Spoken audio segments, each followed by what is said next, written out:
Hello friends, this is our lecture 2 in third module of number theory, and here we are going to continue primitive roots.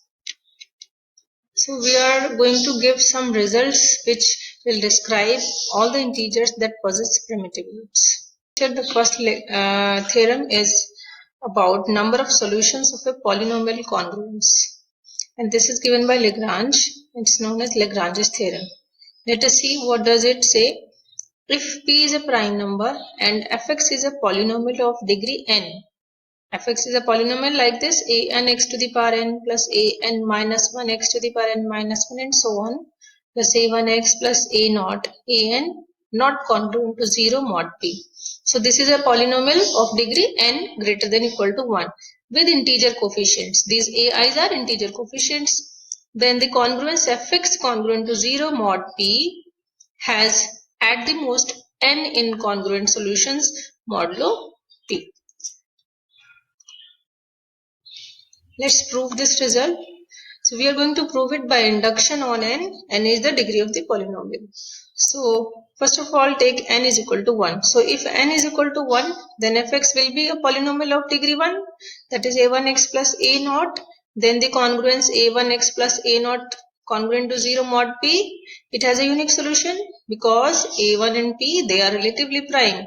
Therefore a1x congruent to minus a naught mod p, it has a unique solution. So for n is equal to 1, we are getting one solution, unique solution. So we are done. Now let us suppose that the result holds true for a polynomial of degree k minus 1. So we are going to prove that the result holds true for a polynomial of degree k. Now consider the case when fx has degree k. Then either the congruence fx congruent to 0 mod p has no solution, and in that case we are done, or it has at least one solution. Suppose that one solution is a.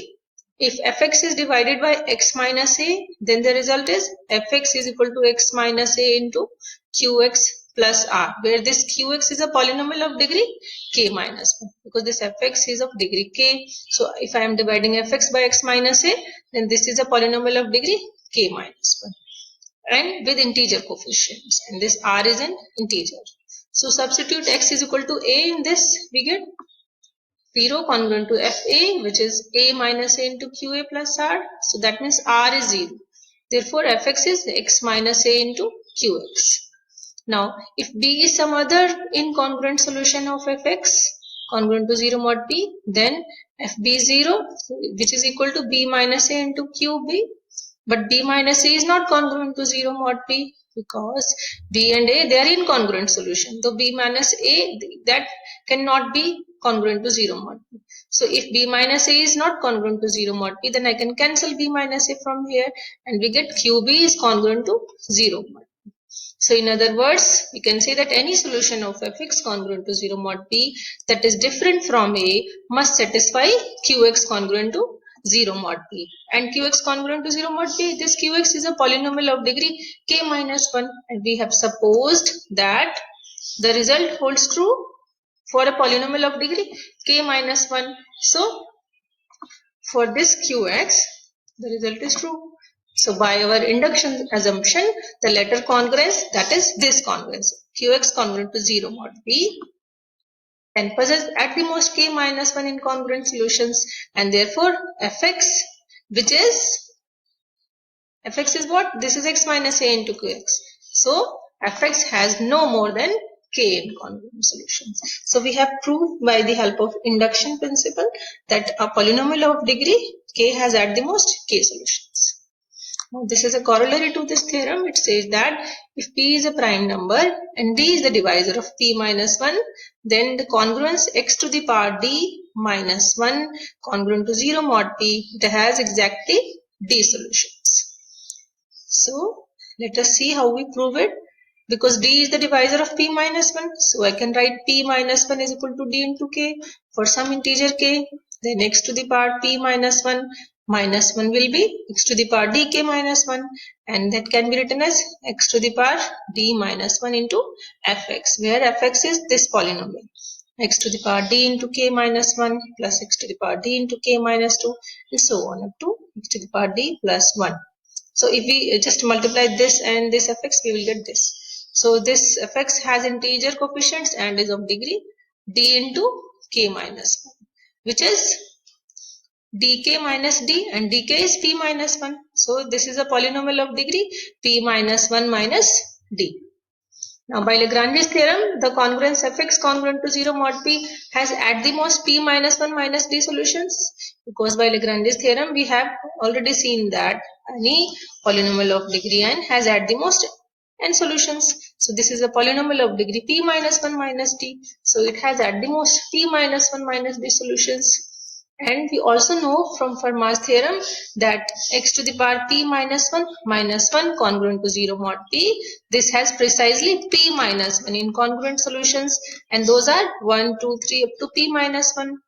So now any solution x which is equal to a mod p of x to the power p minus 1 minus 1 congruent to 0 mod p, that is not a solution of fx congruent to 0 mod p, must satisfy x to the power d minus 1 congruent to 0 mod p, because we have this x to the power p minus 1 minus 1 which is equal to x to the power d minus 1 into fx. So any solution x is equal to a of this, that is not a solution of fx, must satisfy x to the power d minus 1 congruent to 0 mod p. So for 0 congruent to a to the power p minus 1 minus 1, that can be written as a to the power d minus 1 into fa. So with p does not divide fa, this implies that p divides a to the power d minus 1, because this into this is 0 under mod p, and p does not divide fa, so a to the power d minus 1, that is 0. So it follows that x to the power d minus 1 congruent to 0 mod p must have at least p minus 1 minus p minus 1 minus d solutions, and this is equal to d. So this has exactly at least d solutions. This last congruence, that means this congruence, can possess no more than d solutions. Lagrange's theorem here enters again, and hence it has exactly d solutions. So we have proved that this congruence x to the power d minus 1 congruent to 0 mod p has exactly d solutions, where d is the divisor of p minus 1. Here comes another important theorem. It says that if p is a prime number and d divides p minus 1, then there exists exactly phi d incongruent integers having order d mod p. So here we are finding the exact number of integers that have order phi d, that have order d, and those number of integers, that is phi d. So let's prove it. So d is a divisor of p minus 1, and let us introduce this new symbol psi d. Psi d is the number of integers k between 1 to p minus 1, that is 1 less than equal to k less than equal to p minus 1, such that the order of k is d mod p. K should have order d mod p. Then that number of integers is called, denoted by psi d. So since each integer between 1 and p minus 1 has order d, for some d dividing p minus 1, therefore p minus 1 is equal to summation psi d. And by Gauss theorem, we already know that summation phi d, where d is the divisor of p minus 1, that is equal to p minus 1. We have already seen Gauss theorem in our earlier lectures. So if I use this and this, then I get summation psi d is equal to summation phi d. So summation psi d is equal to summation phi d. Suppose this is 1. Now we want to show that psi d is less than equal to phi d for each divisor d of p minus 1. Because this, if I take this and this together, then that would produce this equality. Psi d is equal to phi d, which is not equal to 0. Otherwise, this first sum would be strictly smaller than the second. So we don't want that. We want this equality. So given an arbitrary divisor of d of p minus 1, there are two possibilities. Either psi d is 0 or psi d is greater than 0. So if psi d is equal to 0, then certainly psi d is less than equal to phi d. So we are done. So suppose that psi d is greater than 0. So there exists an integer a of order d? So because psi d is greater than 0, and what is psi d? Psi d is the number of integers that has order d mod p. So let's come here again. Psi d is greater than 0, so that there exists an integer a of order d. Then the d integers a square e to the power d are incongruent modulo p, and each of them satisfies x to the power d minus 1 congruent to 0 mod p. Suppose this is 2, and we can check that a to the power k to the power d is congruent to 1 mod p. So by the corollary to Lagrange's theorem, there can be no other solutions of equation 2. This equation 2. It follows that any integer having order d mod p must be congruent to 1 of the a square e to the power t. So first we need to find this a square e to the power t, and then from there we are saying that any integer having order d must be congruent to 1 of these. But only phi d of the just mentioned powers of these numbers have order d, namely those a to the power k for which k and d they are relatively prime. And what is that? That is equal to phi d. So hence in this situation psi d is equal to phi d, and the number of integers having order d mod p is equal to phi d. So we have proved here that psi d is equal to phi d. This is another corollary. Says that if p is a prime number, then there are exactly phi p minus 1 incongruent primitive roots of p. Let's see this example. So from this example, we are just going to see what we were doing in the proof of the theorem. So if I take p is equal to 13, so 13 is a prime number. First of all, let's find order of all the integers between 1 and 13, that is 1 to less than 13, so 1 to 12. We are going to find order of all these integers 1 to 12 under modulo 13, and we can easily find these orders. Order of 1 is 1, order of 2 is 12, order of 3 is 3, and so on. So order of 12 is 2. Now summation psi d. We are going to find summation psi d. What is our psi d? D is the divisor of p minus 1. P is 13, so p minus 1 is 12. So divisors of 12, they will be 1, 2, 3, 4, 6, 12. So this is equal to summation psi 1 plus psi 2 plus psi 3 plus psi 4 plus psi 6 plus psi 12. So psi 1 is the number of integers that has order 1. So order 1 is here only. Order of 1 is 1. So this is only 1. So this one. Now psi 2, number of integers that have order 2. So psi 2 is here only. So psi 2 is 1. Now psi 3, number of integers that have order 3. 1, 2. So psi 3 is 2. Psi 4, number of integers that have order 4. 1, 2. So psi 4 is also 2. Now psi 6, which have order 6. 1 and 2. This is also 2. Psi 12, number of integers that have order 12.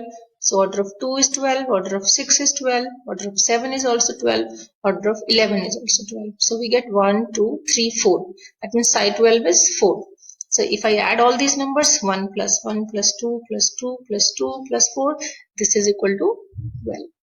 And summation psi d is 12. That is your p minus 1. And we have proved in this theorem when there exists exactly phi d incongruent integers having order d modulo p. So that we are going to see now. Now we can also notice that psi 1 is phi 1, psi 2 is phi 2. They both are same. Psi 3 is equal to phi 3, psi 4 is equal to phi 4, psi 6 is equal to phi 6, and psi 12 is equal to phi 12, which is 4. Now another way to prove that psi d is equal to phi d for each divisor d of p minus 1. This is done by using Mobius inversion formula. We have already seen Mobius inversion formula, but let us revise the formula once again. So Mobius inversion formula is like this. If we have two number theoretic functions, capital F and small f, they are related by this formula. Fn is equal to summation fd. D is the divisor of n. Then I can find the value of this function f in terms of f and the mu function mu. So Fn is equal to summation mu d f of n by d. So let's do this. So if we subject this formula, d is equal to summation psi c. C is the divisor of d. To Mobius inverse, then I can find the value of psi. Then psi d will be summation mu c d by c. And we already know that phi n is equal to n summation mu d by d. We have already proved this result also in our earlier lecture. So we get psi d is equal to summation mu c d by c is equal to phi d. Now this question, here we have to use the theorem 2 which we have proved to show that if p is a prime number of this form 4k plus 1, then the quadratic congruence x square congruent to minus 1 mod p, this admits a solution. So we have this congruence x square congruent to minus 1 mod p. And p is given a prime of this form 4k plus 1. So that means 4 divides p minus 1. So p minus 1 would be a multiple of 4. So 4 divides p minus 1. So by theorem 2, there is an integer a having order 4 because 4 is the divisor of p minus 1. Therefore, there exists an integer a which has order 4 modulo p. Or I can say there is some a such that a to the power 4 is congruent to 1 mod p. So from here I can see that it is equal to a to the power 4 minus 1 congruent to 0, which can be written as a square minus 1 into a square plus 1 congruent to 0 mod p. Since p is a prime number, therefore either a square minus 1 congruent to 0 mod p or a square plus 1 congruent to 0 mod p. So if a square minus 1 congruent to 0 mod p, then order of a is less than equal to 2. Because this is a square is congruent to 1, that means order is less than equal to 2, which is a contradiction. Now that means because we have two cases, either this happens or this happens. So if a square minus 1 congruent to 0, this is giving us a contradiction. That means a square plus 1, that is congruent to 0. And what does that mean? That means a is a solution of this congruence, x square congruent to minus 1 mod p. So we have proved this result. Now here this observation that this theorem 2, it is not giving a constructive proof so that we can find the primitive roots of a given prime p. To find a primitive root, we usually use a brute force method, or we just look into the table which gives the least positive primitive root of a given prime. The table which we are going to see, that shows the smallest primitive root for each prime up to 199. So here, like if 2 is the number prime, then the least positive primitive root of 2 is 1. If 3 is prime, then least primitive root of 3 is 2, and so on. And for 199, least primitive root is 3. So we can use this table while solving the problems. Now there is a problem. We have to find two integers having order 6 modulo 31. That is 5, 6. Now here our n is 31. So how many primitive roots are there? There will be phi of phi n, that is phi of phi 31, which is phi 30, that is 8. So 8 primitive roots of 31 are there. Now obtaining one of them is a matter of trial and error. If I check 2, then 2 to the power 5 is 32, which is congruent to 1 modulo 31. So 2 to the power 5 is giving us 1 and 5 is less than 31. That means 2 is not a primitive root of 31. Because for 2 to be a primitive root on an order of 2 should be 531. Now 3 is a primitive root of 31. Let us see why. 3 cube is 27, which is congruent to minus 4 mod 31. So 3 to the power 15 will be 27 to the power 5, which can be written as minus 4 to the power 5, which is minus 64 into 16. That is congruent to minus 2 into 16. This is congruent to minus 1, and which is not 1. That means 3 to the power 15 is giving minus 1. So I will find 3 to the power 15 into 3 to the power 15, which is 3 to the power 30. So this is congruent to minus 1 into minus 1, which is 1. That means Order of 3 is 30. That is 531. That means 3 is a primitive root of 31. Since 3 is a primitive root of 31, so any integer that is relatively prime to 31 is congruent modulo 31 to an integer of this form 3 to the power k, where k lies between 1 to 30. So order of 3 to the power k is 30 upon GCD of k and 30. We have already seen this result. If order of 3 is given, then how to find order of 3 to the power k? That will be 30 upon GCD of k and 30. Now, this is equal to 6 if this denominator is 5. That means GCD of k and 30 is 5. Why we are doing so? Because we want to find all those integers that have order 6. So we want this to be 6. This will be 6 if this denominator is 5. Now the value of k for which the equality one holds are k is equal to 5 and k is equal to 25. So if I take k is equal to 5 and k is equal to 25, then that will give me the GCD of 5. So we need to evaluate 3 to the power 5 and 3 to the power 25.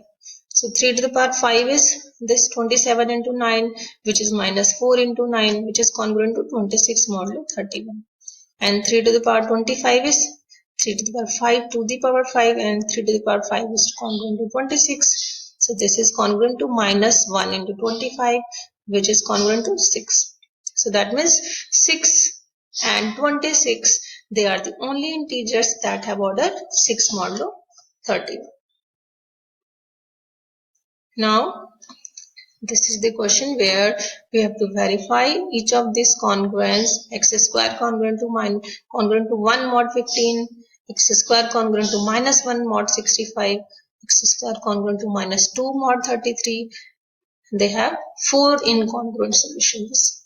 Hence, Lagrange's theorem need not hold if the modulus is a composite number. Here this modulus 15, 65, 33, they are composite numbers. They are not primes. And we have to show that each of them has 4 incongruent solutions. That means Lagrange's theorem is not being satisfied here. So let's see how we are going to see this. Now we know that if P and Q are prime numbers and P and Q they are not equal, and P divides C, Q divides C, then P into Q also divides C. Therefore in this problem also, if P and Q are prime and P and Q are different, then if x1 square is congruent to A mod P, x1 square is congruent to A mod Q, then from these two, x1 square is congruent to A mod PQ. We have proved this result also. We can see that if P divides x1 square minus A and Q divides x1 square minus A, then P into Q divides, their product will also divide x1 square minus A. From here, x1 square is congruent to A mod PQ. So therefore, what is our strategy? Our strategy is to just break this congruence into 2 congruencies and modulus into a product of 2 numbers. So our strategy should be to break up the congruence into 2 parts and then solve each part to find the common congruent solutions, because that common congruent solution will give me that modulo 15. So x square congruent to 1 mod 15 if and only if x square is congruent to 1 mod 3 and x square is congruent to 1 mod 5. 15 is 3 into 5. So I have taken this. Now from here x square minus 1 is congruent to 0 mod 3. So I can say x plus 1 into x minus 1 is congruent to 0. Similarly here x plus 1 x minus 1 congruent to 0 modulo 5.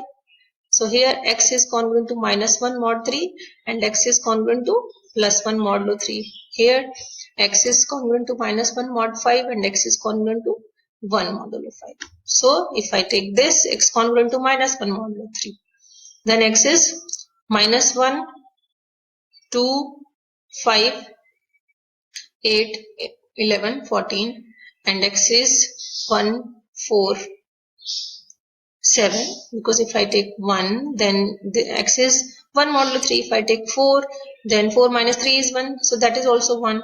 If I take 7, then 7 under modulo 3 is 1. So all these x are giving me 1 modulo 3 and all these x's are giving me minus 1 modulo 3. Similarly here, these x, they are giving me minus 1 modulo 5 and all these values of x, they are giving me 1 modulo 5.